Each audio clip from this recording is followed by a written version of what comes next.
कहानी शुरू होते ही हमें दिखाया जाता है कि कोरियन पेनिनसुला में ज़ोंबी वायरस पूरी तरह से आउटब्रेक हो चुका था, जिस दौरान एक कैप्टन जंग सियोक को देखते हैं जो उन सभी ज़ोंबीज से बचने के लिए अपने सिस्टर की फैमिली को एक शिप पर लेकर जा रहा था और वो शिप उन्हें कोरिया के लिए लेकर निकलने वाला था। आगे जाते समय रास्ते में उन्हें एक आदमी मिलता है जो उनसे मदद के लिए गुहार लगा रहा था। उस आदमी के साथ उसकी वाइफ और उसके 2 बेटियां भी थीं। जंग सियोक देखता है कि उस आदमी के पूरे बदन पर बहुत सारा खून लगा हुआ है, इसीलिए वो सोचने लगता है कि शायद इस आदमी को भी वे सभी ज़ोंबीज ने काटा है और यही सोचकर वो उन्हें वहीं पर छोड़कर आगे बढ़ने लगता है। तब उस आदमी की वाइफ उससे कहती है कि तुम कम से कम मेरे अलावा मेरी बेटी को ही लेकर जाओ, लेकिन जंग सियोक उन्हें अनदेखा करते हुए आगे बढ़ जाता है। वो शिप पर पहुंच जाते हैं और शिप भी कोरिया से बाहर जाने के लिए निकल जाती है। यहाँ पर हमें पता चलता है कि उस शिप को जापान के लिए जाना था, लेकिन जंग सियोक को पता चलता है कि शिप को जापान की बजाय हांगकांग लेकर जाया जा रहा है। इसीलिए वो उस शिप के कैप्टन से बात करने के लिए जाता है और उसके जाते ही वहाँ की एक कैबिन में एक इन्फेक्टेड आया हुआ आदमी ज़ोंबी में बदल जाता है। उस ज़ोंबी को देखकर उस पूरे कैबिन में डर का माहौल बन जाता है और जंग सियोक के ब्रदर इन लॉ चूल मिन, जो उस समय सप्लाई के लाइन में लगे खड़े थे, उन्हें भी यह सब कुछ पता चल जाता है। और जब जंग सियोक को इस बात की खबर मिलती है तो वो सीधा उस कैबिन की तरफ जाता है, क्योंकि उसका सिस्टर और उसके बच्चे भी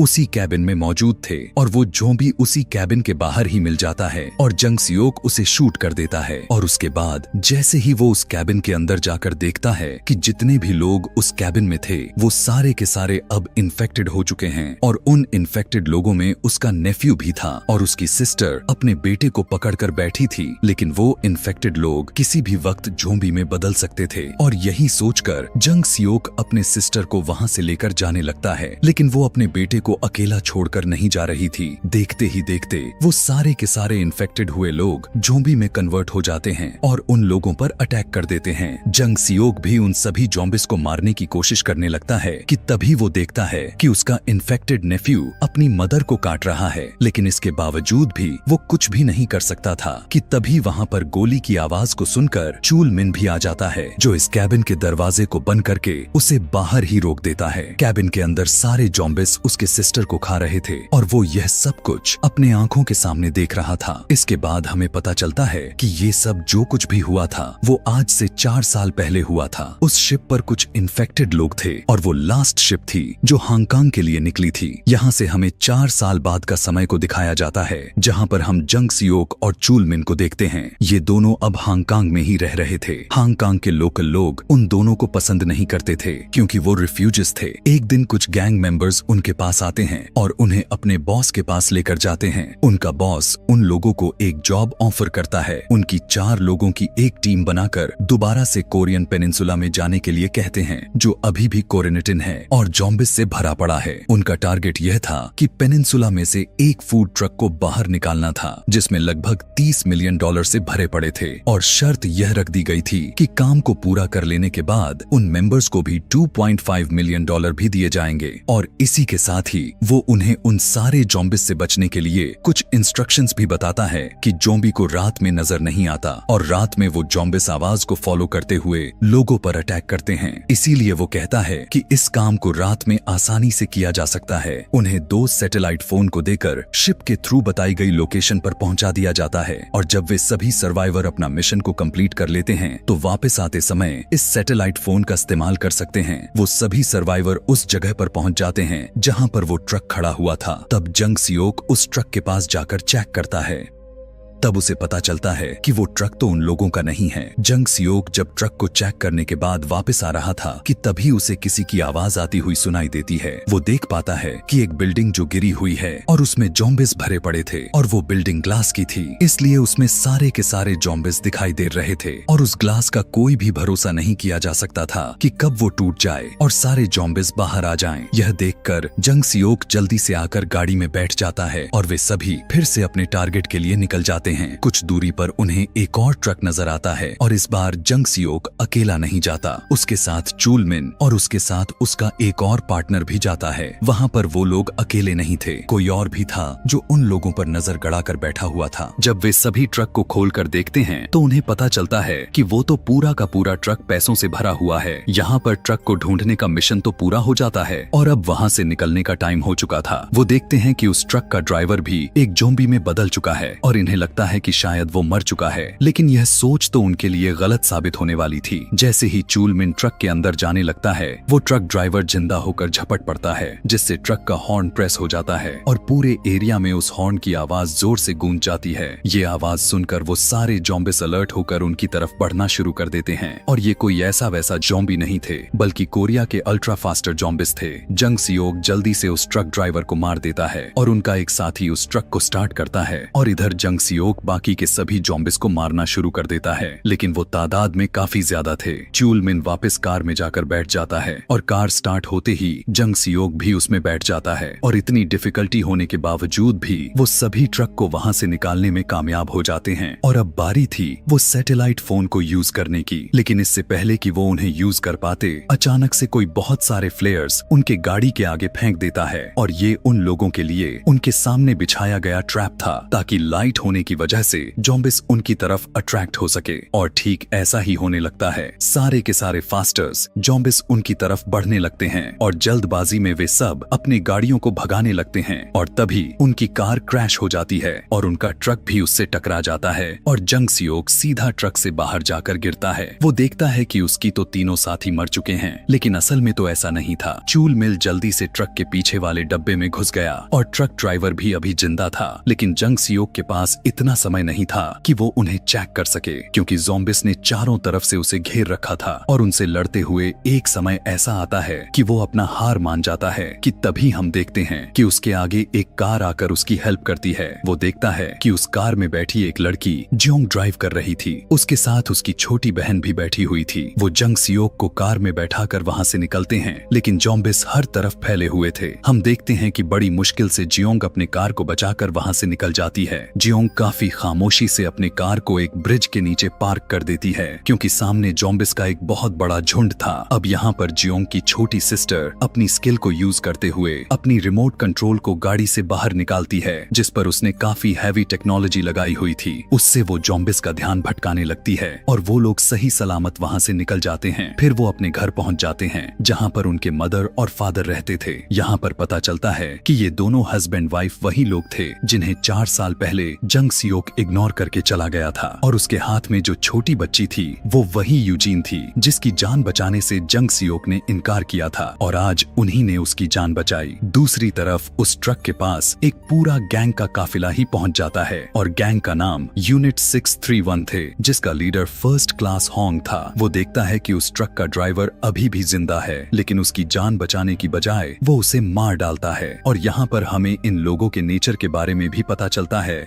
कि ये भी किसी ज़ॉम्बी से कम नहीं हैं, और ये वही गैंग था जिन्होंने जंग सियोक के गाड़ी के सामने फ्लेयर्स फेंका था ताकि वो सभी ज़ॉम्बीज से मारे जाए। वो उस ट्रक को लेकर वहाँ से जाने लग गए, यह सोचकर कि शायद वो फूड से भरा हुआ होगा। वो अपने मिलिट्री कंपाउंड तक पहुँच जाते हैं, जहाँ पर वो काफी फेमस था। दूसरी तरफ जंग सियोक देखता है जियोंग के फादर एल्डर किम किसी मिलिट्री ऑफिसर से बात करने की कोशिश कर रहे हैं, और उसे यकीन था कि जेन उन्हें यहाँ से बाहर निकाल लेगी। लेकिन बुरी खबर तो यह था कि मिलिट्री ऑपरेशन आज से 4 साल पहले ही बंद हो चुकी थी, और उन तीनों को इस बात का पता था उन लोगों को यहाँ से निकालने के लिए कोई नहीं आएगा। लेकिन जब उन्हें पता चलता है कि जंग सियोक हांगकांग से ही है, तो वो सभी काफी हैरान हो जाते हैं कि पिछले 4 सालों में उन लोगों को कोई नहीं बचाने के लिए आया, लेकिन पैसों के खातिर लोग यहाँ पर आ गए। जियोंग की मदर उससे पूछने लगती है कि उनके बाकी के साथियों का क्या हुआ। वो कहता है कि अब वे सभी मारे गए, और उधर की साइड में जब वे लोग इस फूड वाले ट्रैक को खोलते हैं तो उन्हें अंदर से चूल मिन भी मिल जाता है। वो उसे पकड़ लेते हैं और किसी गेम के लिए उसे अपने साथ लेकर जाते हैं। कुछ समय के बाद जब उस गैंग का एक मेंबर उस ट्रक में से एक बैग को खोलता है तो उसकी आंखें खुली की खुली रह जाती हैं। वो सीधा कैप्टन सीईओ के पास जाता है और उसे उस पैसों के बारे में बता देता है। वो जब ट्रक पर जाकर चेक करता है तब उसे बहुत सारे डॉलर के साथ सैटेलाइट फोन्स भी मिलते हैं। फोन को जैसे ही चालू करता है तो उस पर कॉल आती है। कॉल उठाने पर सीईओ को पता चलता है कि ये ट्रक किसी ऑपरेशन का पार्ट है जिसमें इस ट्रक को वापस लाने के पैसे भी मिलेंगे और उन्हें कोरिया से बाहर निकाला जाएगा। और फिर इस बात को सुनते ही वो खुद उस ट्रक को बोट पर लेकर जाने की तैयारी करने लगता है और वो इस बात को वो सीक्रेट रखता है। दूसरी तरफ हम देखते हैं कि चूल मिन को बाकी के सरफेस के साथ रखा गया था और उन्हें देखने के लिए बहुत सारे लोग वहाँ पर जमा हुए होते हैं। ये एक गेम शो था जहाँ पर ज़ॉम्बी और इंसानों को आमने सामने आना था और सारे के सारे इस शो को देखने के लिए काफी ज्यादा एक्साइटेड थे। पहली राउंड को कुछ लोग ही सरवाइव कर पाते हैं और उनमें चूल मिन भी शामिल था। उधर जंग सियोक के साथ वो लोग इस बात को लेकर डिसाइड करते हैं कि वो मिलिट्री कंपाउंड में जरूर जाएंगे क्योंकि उन्हें सैटेलाइट फोन काफी जरूरी है और वो उसकी मदद से वे सभी यहाँ पेनिनसुला से बाहर निकल सकते हैं। अब ये सभी फाइनली डिसाइड करते हैं कि वो यहाँ से रात को निकलेंगे ताकि उन्हें यहाँ से जाने में कोई दिक्कत न आए। लेकिन ये बात जंग सियोक को हजम तो बिल्कुल भी नहीं हो रही थी। 4 साल पहले उसने इसी फैमिली को बचाने से साफ मना कर दिया था, इसीलिए वो इस बात को जाकर वो जियोंग की मदर को बता देता है जिसे वो सुनकर बिल्कुल भी हैरान नहीं होती। वो कहती है कि ये कोई बड़ी बात नहीं है। दूसरी तरफ कैप्टन सीओ और उसके साथी बगैर किसी के नजर में आए वहाँ से निकलने की तैयारी में लग गए थे। रात को हम देखते हैं कि जंग सियोक के साथ उसके बाकी के सभी लोग कार में बैठकर वहाँ से निकल जाते हैं, लेकिन वो लोग मिलिट्री कंपाउंड के पास न जाकर किसी दूसरी जगह पर जियोंग की मदर कार को रोक देती है और वहाँ से सिर्फ मिंजू और जंग सियोक ही ट्रक को चेक करने के लिए जाते हैं। उन्हें वो ट्रक भी मिल जाता है और ढूंढने पर वो सैटेलाइट फोन भी मिल जाता है, लेकिन अफसोस कि वो मोबाइल टूट गया था और इतनी देर में ही कैप्टन सीईओ का पार्टनर प्राइवेट किम भी वहाँ पर आ जाता है और उसे गन पॉइंट पर लेकर खुद ही सारी की सारी बातें उगल देता है कि वो और कैप्टन सीईओ दोनों उन लोगों से मिलना चाहते हैं और सीईओ को इस पूरे ऑपरेशन के बारे में एक सैटेलाइट फोन के जरिए पता चला है जो उसके रूम में मौजूद है। इस बात को सुनते ही जंग सियोक समझ जाता है कि उन्हें चूल मिन का फोन मिला है और इतने में वो किम यह बात भी उगल देता है कि हमें उस ट्रक में से एक आदमी भी मिला था जो अब उस क्रेजी गेम का पार्ट बन चुका है। यह सुनते ही जंग सियोक उसे बचाने के लिए वहाँ से सीधा उसकी तरफ ही भागता है। उसके जाते ही कैप्टन सीईओ भी वहाँ पर आ जाता है। वो बात करने में बिल्कुल इंटरेस्टेड नहीं था, इसीलिए वो फौरन उन पर फायरिंग शुरू कर देता है। तब मिंजू अपनी गाड़ी को रिवर्स करके उसे उठा देती है और उसके पॉकेट से जंग सियोक के सैटेलाइट फोन को निकाल लेती है। लेकिन यहाँ पर एक गड़बड़ हो जाती है। गोलियों की आवाज को सुनकर सारे के सारे ज़ॉम्बिस उन्हीं के तरफ बढ़ने लग जाते हैं।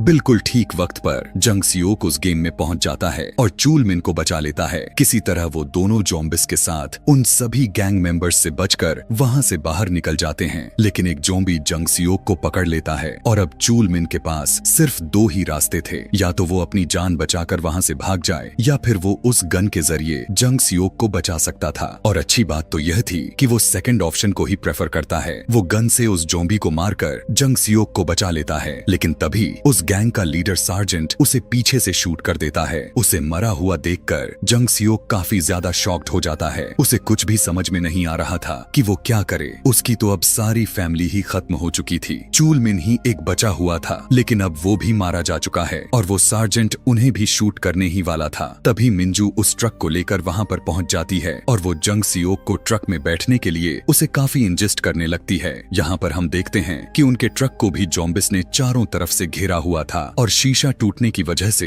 वो अंदर भी घुसने की कोशिश कर रहे थे कि तभी उन्हें एक लाइट नजर आती है और वो कोई और नहीं जियोंग ही थी जो अपने कार की लाइट से उन सारे ज़ॉम्बिस को अपने पीछे लगा लेती है। बड़ी समझदारी से वो उन सभी ज़ॉम्बिस का ध्यान बटाकर आगे की तरफ जाने की कोशिश करने लगते हैं, लेकिन उनके पीछे पूरा का पूरा गैंग पड़ा हुआ था जो उन लोगों को रोकने की कोशिश कर रहे थे। कुछ गाड़ियों को तो जियोंग ही ठिकाने लगा देती है, लेकिन यहाँ पर हम देखते हैं कि उसी गैंग में से एक ड्राइवर ठीक उसके ही टक्कर का ही उसके पास आ जाता है और वो ड्राइविंग में जियोंग की तरह स्किल्ड था, लेकिन जियोंग उससे ज्यादा समझदार थी और वो अपनी दिमाग को सही से इस्तेमाल करते हुए उससे भी पीछा छुड़वा लेती है। बहुत सारी गाड़ियों के साथ गैंग मेंबर्स डिस्ट्रॉय हो जाने के बाद उस गैंग का लीडर अपने अगले ट्रिक को इस्तेमाल करता है। मिंजू देखती है कि वो सभी कार्स पर लगी हुई बड़ी बड़ी हेडलाइट्स को चालू कर देता है, जिससे वो सभी ज़ॉम्बिस उनका रास्ता ब्लॉक करने लगते हैं। जियोंग बड़ी समझदारी से अपना सारा रास्ता क्लियर करती है। जंग सियोक उनकी लाइट को शूट करके फोड़ डालता है और अब उनका ट्रक जॉम्बिस से बच जाता है और पीछे की सारी गाड़ियां जॉम्बिस के घेराव में आ जाती हैं। पोर्ट पर पहुंचकर वे सभी देखते हैं कि शिप उनके लिए बिल्कुल तैयार खड़ा था। अब वो लोग काफी खुश थे कि वे सभी बच गए कि तभी अचानक से एक कार उसकी कार को जोर से टक्कर मारती है और जब मिंजू देखती है तो वो काफी शॉक्ड हो जाती है क्योंकि उस कार में उसकी पूरी की पूरी फैमिली थी और कार से टक्कर मारने वाला कोई और नहीं बल्कि कैप्टन सीओ ही था। वो फौरन जियोंग को गन पॉइंट पर ले लेता है और उनके सारे के सारे हथियार को नीचे रखने के लिए कहता है। यहाँ पर हम देखते हैं कि सीओ बिल्कुल पागल सा हो गया था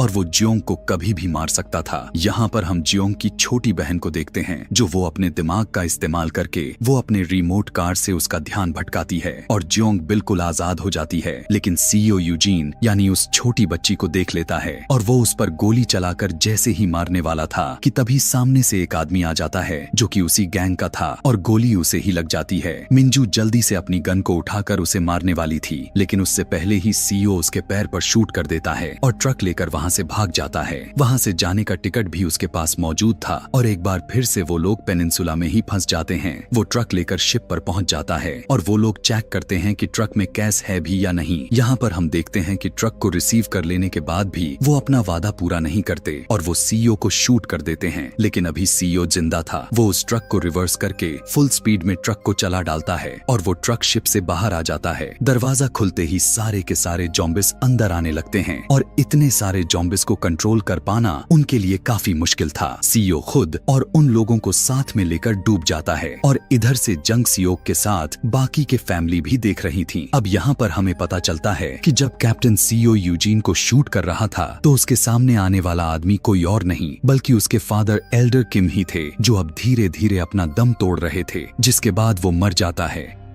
उसके मरते ही एक मिलिट्री चॉपर वहां से गुजरने लगता है और वो सब उसे सिग्नल करके रोक लेते हैं। जॉम्बिस भी उनके तरफ बढ़ रहे थे लेकिन मिंजू इंजर्ड होने की वजह से भाग नहीं सकती थी और इस बार वो जंग सियोक से प्रॉमिस करती है कि अब वो उसकी बेटियों की हेल्प जरूर करेगा। जंग सियोक उनकी दोनों बेटियों को चॉपर की तरफ लेकर जाता है और पीछे से वो उन जॉम्बिस का मुकाबला करती है। हम देखते हैं कि वो एक ट्रक में बैठकर उसका हॉर्न प्रेस कर देती है जिससे सारे के सारे जॉम्बिस उसके तरफ आ जाते हैं। चॉपर पर पहुंचकर वो देखते हैं कि उनकी मदद करने वाली कोई और नहीं बल्कि वो मेजर जेन थी जिसका उनके फादर ने उसके आने की जिक्र भी किया था। जोंग उन्हें कहती है कि वो उनकी मदर की हेल्प करे लेकिन वो सोल्जर इस काम के लिए मना कर देती है क्योंकि सारे के सारे सिचुएशंस उनके हाथ से बाहर हो चुके थे। तभी जोंग उसी के गन को निकालकर उसे गन पॉइंट पर ले लेती है और कहती है कि वो अपने मदर के बगैर यहाँ से नहीं जाएगी। लेकिन तभी वो देखती है कि उसकी मदर सुसाइड करने ही वाली है, जिसे देखकर जोंग बिल्कुल पागल सा हो जाती है। जिस पर जेन कहती है कि तुम्हारी मदर बिल्कुल सही कर रही हैं, यही उनके लिए बेहतर है। ये दोनों गले लगकर रो रही थीं। जंग सियोक उन्हें देख रहा था बिल्कुल वैसे ही जैसे वो अपने बहन को मरते हुए देखा था, लेकिन वो उन लोगों में से था जो लोग कहते हैं कि कोशिश तो की थी लेकिन कुछ भी नहीं हुआ। लेकिन इस बार वो बस देखता नहीं बल्कि कोशिश करने के बारे में सोचता है और उसे देखकर मिंजू भी अपने डिसीजन बदल लेती है क्योंकि अब जीने की उम्मीद उसे भी नजर आ रही थी। जो पहले ऐसा नहीं लग रहा था वो फौरन बैकफायर करना शुरू कर देती है और इतनी ही देर में कि वो चॉपर तक पहुंच सके। जंग सियोक उन जॉम्बिस से मुकाबला करता है। इतनी कोशिश करने के बावजूद भी फाइनली उनकी मदर बच जाती है। वो चारों बिल्कुल सुरक्षित तरीके से उस चॉपर में आकर बैठ जाते हैं और फाइनली सेफली तरीके से पेनिनसुला से बाहर निकल जाते हैं। और इसी के साथ यह कहानी यहीं पर खत्म हो जाती है। Thanks for watching.